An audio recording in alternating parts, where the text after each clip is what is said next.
Hello guys, അസ്സാം വലൈക്കും. Welcome back to my channel Bachi's world. അപ്പോൾ ഇന്ന് ഞാൻ വന്നിട്ടുള്ളത് നമ്മുടെ ഉണക്കമുന്തിരി വെച്ചിട്ടുള്ള ഒരു കിഡിലൻ അച്ചാറിൻ്റെ റെസിപ്പി ആയിട്ട് കേട്ടോ. ഇതിപ്പോൾ ഞാൻ ചെയ്യാനുള്ള കാരണം എന്താണെന്ന് വെച്ചാൽ ഞാൻ ഇപ്പോൾ അടുത്ത് 2-3 കല്യാണങ്ങൾക്കൊക്കെ പോയ ടൈമിൽ അവിടെ നമ്മുടെ ആദ്യമൊക്കെ നാരങ്ങ അച്ചാർ അല്ലെങ്കിൽ മാങ്ങ അച്ചാറൊക്കെ കേട്ടോ നമ്മൾ ബിരിയാണീൻ്റെ കൂടെയും നെയ്ച്ചോറിൻ്റെ കൂടെയൊക്കെ കിട്ടാറുള്ളത്. പക്ഷേ ഇപ്പോൾ അടുത്തുള്ള കല്യാണങ്ങൾക്കൊക്കെ പോകുമ്പോൾ ഈ ഉണക്കമുന്തിരിയുടെ അച്ചാർ കേട്ടോ എനിക്ക് കിട്ടാറ്. ഞാൻ സ്വതവേ കല്യാണങ്ങൾക്ക് പോയാൽ നാരങ്ങ അച്ചാറും അങ്ങനെയൊന്നും ചോറിൻ്റെ കൂടെ അങ്ങനെ കഴിക്കാറില്ല. ചെറുതായിട്ടൊക്കെ ഒന്ന് ടേസ്റ്റ് ചെയ്ത് നോക്കുക എന്നല്ലാതെ വലിയ കാര്യമായിട്ടൊന്നും കഴിക്കാറില്ല. ഇപ്പോഴൊക്കെ കല്യാണങ്ങൾക്ക് പോകുമ്പോൾ ഞാൻ അച്ചാർ കൂടുതലായിട്ട് എടുക്കാറുണ്ട്, ആദ്യത്തേക്കാൾ കൂടുതലായിട്ട് എടുക്കാറുണ്ട്. കാരണം അത്രയും ടേസ്റ്റ് ആട്ടോ ഈ അച്ചാറിനും. നമുക്ക് ബിരിയാണിൻ്റെ കൂടെയും നെയ്ച്ചോറിൻ്റെ കൂടെ മാത്രമല്ല സാധാ ചോറിൻ്റെ കൂടെയൊക്കെ നമുക്ക് കഴിക്കാൻ പറ്റുന്ന ഒരു അടിപൊളി ഉണക്കമുന്തിരി അച്ചാറാട്ടോ. നമുക്ക് അധികം ഇൻഗ്രീഡിയൻസ് ഒന്നും വേണ്ട, വളരെ പെട്ടെന്ന് നമുക്ക് തയ്യാറാക്കാൻ പറ്റുന്ന ഒരു അടിപൊളി അച്ചാറാണ്. അപ്പോൾ എനിക്കിതിൻ്റെ റെസിപ്പി പറഞ്ഞു തന്നിട്ടുള്ളത് എൻ്റെ അനിയത്തിയുടെ ഫ്രണ്ടിൻ്റെ ഉപ്പ അങ്ങനെ ബിരിയാണിക്ക് വെക്കാൻ പോകുന്ന ഒരാളാട്ടോ. അപ്പോൾ ആളോട് ഞങ്ങൾ ചോദിച്ചിട്ടാട്ടോ ഇതിൻ്റെ റെസിപ്പി ഞാൻ ചെയ്യുന്നത്. നമ്മൾ എങ്ങനെയാണ് കല്യാണത്തിനൊക്കെ പോയാൽ കിട്ടാറ് അതിൻ്റെ റെസിപ്പി ഞാൻ ചോദിച്ചിട്ടാണ് ചെയ്യുന്നത്. അപ്പോൾ എല്ലാവർക്കും ഇത് ഇഷ്ടപ്പെടും, നല്ല ടേസ്റ്റ് ആയിട്ടുള്ള അച്ചാറാണ്. എൻ്റെ വീഡിയോസിന് കമൻസൊക്കെ വളരെ കുറവാട്ടോ. അപ്പോൾ നിങ്ങളിങ്ങനെ കമൻസൊക്കെ ഇട്ടാലേ നമുക്ക് നമ്മുടെ വീഡിയോസിൽ എന്തെങ്കിലും കുറവുകളുണ്ടെങ്കിലും അതുപോലെ നമ്മൾ ഇനി അങ്ങനത്തെ വീഡിയോസാണ് ഇടേണ്ടതെന്നൊക്കെ നമുക്ക് അറിയുള്ളൂ. അപ്പോൾ നിങ്ങൾ വീഡിയോസ് ഇഷ്ടപ്പെട്ടാറില്ലെങ്കിൽ ലൈക്കും അതുപോലെ കമൻറ്റൊക്കെ ചെയ്യുകൊണ്ടും നിങ്ങളുടെ കമൻറ്റ്സ് വായിക്കാനും അതുപോലെ റിപ്ലൈ ചെയ്യാനൊക്കെ ഭയങ്കര ഇഷ്ടമാണ്. അപ്പോൾ എല്ലാവരും വീഡിയോസ് ലൈക്ക് ചെയ്യാനും കമൻറ്റ് ചെയ്യാനൊന്നും മറക്കരുത് കേട്ടോ. അപ്പോൾ നമുക്ക് നേരെ വീഡിയോയിലോട്ട് പോയാലോ.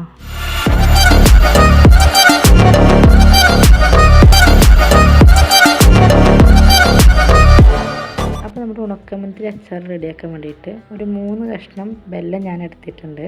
അതിലോട്ട് 1 കപ്പ് വെള്ളം ഒഴിച്ചിട്ട് നമുക്കിതൊന്ന് മെൽറ്റ് ചെയ്യാൻ വേണ്ടിയിട്ട് അവിടെ അടുപ്പത്ത് വെച്ച് കൊടുക്കാം. പിന്നെ നമുക്ക് അടുത്തായിട്ട് വേണ്ടത് ഒരു നാരങ്ങ വലിപ്പത്തിലുള്ള പുളി കേട്ടോ. അത് ഞാൻ 1 കപ്പ് വെള്ളത്തിൽ കുതിരാൻ വേണ്ടിയിട്ട് അവിടെ മാറ്റി വെച്ചിട്ടുണ്ട്. ഇനി നമുക്കൊരു പാൻ അടുപ്പത്ത് വെച്ച് കൊടുക്കാം. അതിലോട്ട് നമുക്ക് കുറച്ച് ഓയിൽ ഒഴിച്ച് കൊടുക്കാം. ഞാനിവിടെ വെളിച്ചെണ്ണ ഇട്ട് ഒഴിച്ച് കൊടുക്കുന്നത്. നിങ്ങൾക്ക് വെളിച്ചെണ്ണയ്ക്ക് പകരം നല്ലെണ്ണ യൂസ് ചെയ്യാം. പിന്നെ നമുക്ക് ഈ എണ്ണയിലോട്ട് അടുത്തതായിട്ട് ഇട്ട് കൊടുക്കേണ്ടത് ഉണക്കമുന്തിരി കേട്ടോ. ഞാനിവിടെ 200 ഗ്രാം ഉണക്കമുന്തിരി എടുത്തിട്ടുണ്ട്. അത് ഞാൻ നന്നായി കഴുകിയിട്ടാട്ടോ എടുത്തിട്ടുള്ളത്. ഇനി നമുക്ക് ഈ മുന്തിരി നന്നായിട്ട് എണ്ണയിലിട്ടൊന്ന് വറുത്തെടുക്കാം. എന്നിട്ട് നമുക്ക് കോരി മാറ്റി വെക്കാം കേട്ടോ. ഇപ്പോൾ ഞാൻ മുന്തിരി നന്നായി വറുത്തെടുത്തിട്ടുണ്ട്. ഇനി നമുക്കിത് കോരിയിട്ട് ഒരു പാത്രത്തിലോട്ട് ഇട്ട് കൊടുക്കാം. അപ്പോൾ നമ്മൾ മുന്തിരി മുഴുവനായിട്ട് മാറ്റിയെടുത്തിട്ടുണ്ട്. ഇനി നമുക്ക് ആ എണ്ണയിലോട്ട് തന്നെ ഒരു 1/2 ടീസ്പൂൺ ഉലുവ അതുപോലെ 1/2 ടീസ്പൂൺ കടുക് ഇട്ടിട്ട് നന്നായിട്ടൊന്ന് പൊട്ടിച്ചെടുക്കാം. കടുകും ഉലുവയും പൊട്ടിയതിന് ശേഷം ഒരു 3 വറ്റൽമുളക് നടുകറി ഇട്ട് കൊടുക്കാം. പിന്നെ 2 തണ്ട് കറിവേപ്പില ഇട്ട് കൊടുത്തിട്ട് നമുക്ക് നന്നായിട്ടൊന്ന് മൂപ്പിച്ചെടുക്കാം. അടുത്തതായിട്ട് ഇതിലോട്ട് ഇഞ്ചിയും വെളുത്തുള്ളിയും ചതച്ചാട്ടോ വേണ്ടത്. അത് ഞാനൊരു ചെറിയ കഷ്ണം ഇഞ്ചിയും അതുപോലെ ഒരു 10 വെളുത്തുള്ളിയും ചതച്ചെടുത്തതാണ്. പിന്നെ ഒരു 3 പച്ചമുളക് നടുകറി ഇട്ട് കൊടുത്തിട്ടുണ്ട്. എന്നിട്ട് നന്നായിട്ടൊന്ന് മൂപ്പിച്ചെടുക്കാം.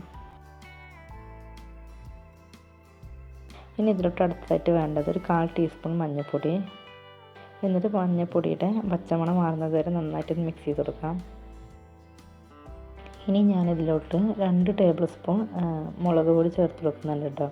പിന്നെ എൻ്റെ അടുത്തുള്ള മുളക് പൊടിക്ക് കുറച്ച് എരിവ് കുറവായതുകൊണ്ട് ഞാൻ 2 ടേബിൾ സ്പൂൺ ചേർത്ത് കൊടുക്കുന്നത്. നിങ്ങളുടെ അടുത്തുള്ള മുളക് പൊടി എരിവ് ഉണ്ടെങ്കിൽ നിങ്ങളൊരു 1.5 ടേബിൾ സ്പൂണൊക്കെ ചേർത്ത് കൊടുത്താൽ മതി. അതുപോലെ നമ്മൾ പച്ചമുളക് ഞാൻ 3 ചേർത്തിട്ടുണ്ട്. അതുകൊണ്ടാണ് ഞാൻ മുളക് പൊടി അതുപോലെ ചേർത്ത് കൊടുക്കുന്നത്. നിങ്ങൾക്ക് എരിവിനനുസരിച്ചിട്ട് രണ്ടും നിങ്ങളുടെ എരിവിനനുസരിച്ചിട്ട് ചേർത്ത് കൊടുക്കാം. ഇനി ഇതിലോട്ട് നമുക്ക് നേരത്തെ കുതിരാൻ വേണ്ടി മാറ്റി വെച്ചിട്ടുള്ള പുളി ഒഴിച്ചു കൊടുക്കാം. പുളി പിഴിഞ്ഞിട്ട് അരിച്ചിട്ടാട്ടോ ഞാൻ ഇതിലോട്ട് ചേർത്ത് കൊടുക്കുന്നത്. അതുപോലെ നമുക്ക് അടുത്തതായിട്ട് നമുക്ക് വെല്ലം നേരത്തെ ഉരുക്കാൻ വേണ്ടി മാറ്റി വെച്ചിട്ടുണ്ടാവില്ലേ, അത് ഇതുപോലെ ഉരുകിയ ശേഷം ഞാൻ അരിച്ചിട്ട് ഒരു 1.25 കപ്പോളം കിട്ടിയിട്ടുണ്ടായിരുന്നു. അത് ഇതിലോട്ട് ഒഴിച്ചു കൊടുക്കുന്നുണ്ട്. എന്നിട്ട് നന്നായിട്ടൊന്ന് മിക്സ് ചെയ്തെടുക്കാം. ഇനി ഇതിലോട്ട് അടുത്തായിട്ട് വേണ്ടത് ആവശ്യത്തിന് ഉപ്പാട്ടോ. ഉപ്പ് ഇട്ട് കൊടുത്തതിന് ശേഷം നമുക്കൊരു 1/4 ടീസ്പൂൺ കായപ്പൊടിയും കൂടി ഇട്ട് കൊടുക്കാം. എന്നിട്ട് നന്നായിട്ട് മിക്സ് ചെയ്തെടുക്കാം. ഇനി ഇതൊന്ന് നന്നായിട്ട് തിളച്ച് വരുമ്പോൾ നമുക്കിതൊന്ന് വറ്റിച്ചെടുക്കണം. ഒരു മീഡിയം ഫ്ലെയിമിൽ ഇട്ടിട്ടൊന്ന് വറ്റിച്ചെടുക്കാം. ഇനി ഇതിലോട്ട് അടുത്തതായിട്ട് 1/4 കപ്പ് സുർക്ക ഒഴിച്ചു കൊടുക്കാം. നമ്മൾ സുർക്ക ഒഴിച്ചു കൊടുക്കുന്നത് അച്ചാർ കേടുവരാതിരിക്കാൻ വേണ്ടിയിട്ടാട്ടോ. അപ്പോൾ നമുക്ക് ഇത്രത്തോളം വറ്റി വന്നിട്ടുണ്ട്. നമുക്ക് ഇതേ തിക്നെസ്സിലാവുമ്പോൾ നമുക്ക് ഉണക്കമുന്തിരി വറുത്ത് ഇതിലോട്ട് ഇട്ട് കൊടുക്കാം. എന്നിട്ട് നന്നായിട്ടൊന്ന് മിക്സ് ചെയ്തെടുക്കാം. നമ്മൾ ഈ ഉണക്കമുന്തിരി ഇടുന്നതിന് മുമ്പ് നമുക്ക് ഈ ഫ്ലെയിം ഓഫാക്കി കൊടുക്കണം കേട്ടോ. എന്നിട്ടാണ് ഉണക്കമുന്തിരി ഇട്ട് കൊടുക്കാൻ പാടുള്ളൂ. അപ്പോൾ ഞാൻ ഫ്ലെയിം ഓഫ് ചെയ്തതിന് ശേഷം കേട്ടോ ഉണക്കമുന്തിരി ഇട്ട് കൊടുത്തിട്ടുള്ളത്. എന്നിട്ട് നന്നായിട്ടൊന്ന് മിക്സ് ചെയ്തെടുക്കാം. അപ്പോൾ നമ്മൾ ഫ്ലെയിമൊക്കെ ഓഫാക്കിയിട്ട് മുന്തിരിയൊക്കെ നന്നായി മിക്സ് ചെയ്തിട്ടുണ്ട്. ഇനി നമുക്കിത് ചൂടാറിയ ശേഷം ഒരു കണ്ടെയ്നറിലാക്കിയിട്ട് സൂക്ഷിക്കാം. അപ്പോൾ നമ്മുടെ ഈ അച്ചാർ ചൂടാറി വരുമ്പോഴേക്കും ഒന്നും കൂടി തിക്കായിട്ട് വരും കേട്ടോ. അപ്പോൾ നമ്മുടെ കല്യാണ വീടുകളിലൊക്കെ കിട്ടുന്ന നല്ല ഉണക്കമുന്തിരി അച്ചാർ ഞാനിവിടെ റെഡിയാക്കി എടുത്തിട്ടുണ്ട്. അപ്പോൾ എല്ലാവരും ഒന്ന് ട്രൈ ചെയ്ത് നോക്കുക. നല്ല മസ്റ്റ് ട്രൈ ഐറ്റം കേട്ടോ. അപ്പോൾ എന്തായാലും ട്രൈ ചെയ്ത് നോക്കുക. എന്തായാലും നിങ്ങൾക്കൊക്കെ ഇഷ്ടപ്പെടും. അപ്പോൾ നിങ്ങൾക്ക് എല്ലാവർക്കും എൻ്റെ വീഡിയോ ഇഷ്ടമായെന്ന് വിചാരിക്കുന്നു. വീഡിയോ ഇഷ്ടമായിരുന്നെങ്കിൽ ലൈക്ക് ചെയ്യണം. അപ്പോൾ നിങ്ങളെല്ലാവരും ഈ വീഡിയോ കണ്ടിട്ട് നിങ്ങളുടെ അഭിപ്രായങ്ങൾ കമൻറ്റ് ചെയ്യുന്നുണ്ടോ. അതുപോലെ ലൈക്കും സബ്സ്ക്രൈബൊക്കെ ചെയ്തിട്ട് സപ്പോർട്ട് ചെയ്യുന്നുണ്ടോ. അപ്പോൾ അത്ര തന്നെ ഉള്ളൂ. Thank you for watching.